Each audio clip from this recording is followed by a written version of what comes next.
My name is Mary McCarney and this is John, my husband. And today, Caitlin and Dermot are here in the Good Shepherd Church, Ormer Road, filming.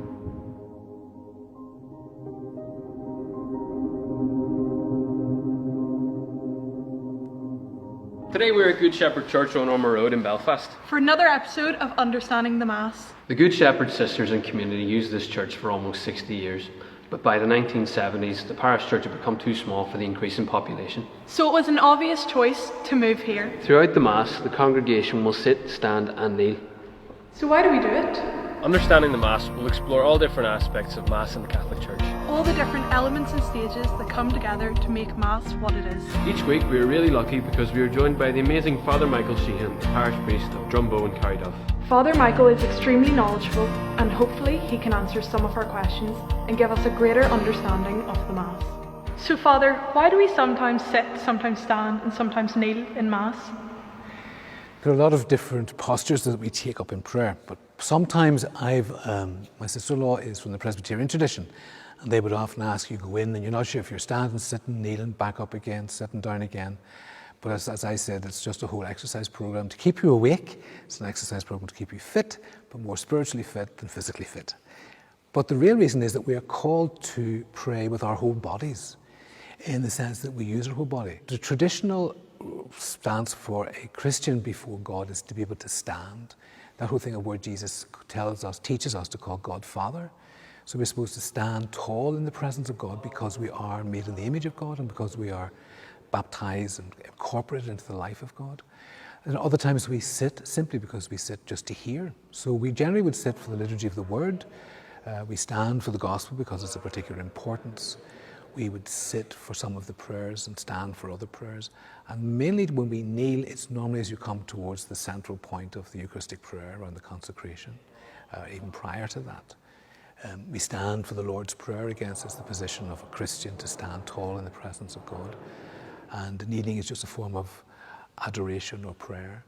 The only other posture that we use, it's not so much used by the congregation, but used by the priest, is called prostration, which is where the priest lies completely on the ground. So it's used actually on Good Friday. On Good Friday, as the priest enters the church with assistants for the ceremony of the veneration of the cross, he lies flat on the ground. And that is a sense of placing your whole body on the ground, just submission to God himself. The only other time it's used is in the sacrament of ordination, both ordination as a deacon and ordination as a priest, and indeed ordination as a bishop. So you prostrate then as well, lie absolutely flat. You're familiar with, do you know the, what do you call the movies? The Raiders of the Lost Ark and Indiana Jones. You'll notice little bits in that as they go to discover the Holy Grail. He keeps going over in his head, what does he do, what does he do? And before that happens, all these guys who go in lose their heads because they bounce out of the cave. And he said, you must bow humbly before God. So as he bows right down, the swords miss his head.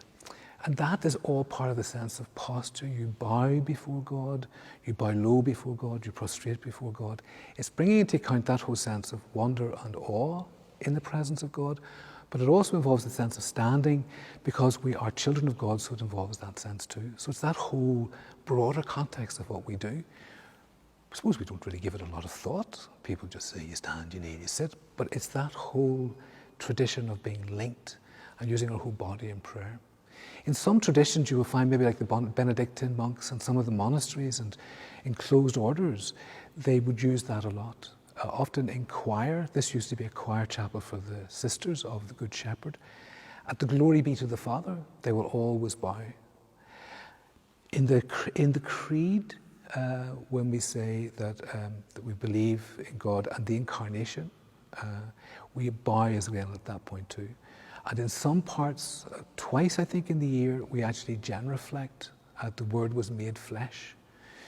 We do so certainly at Christmas time, and there's another time in the year, I think it may be at the reading of the Passion.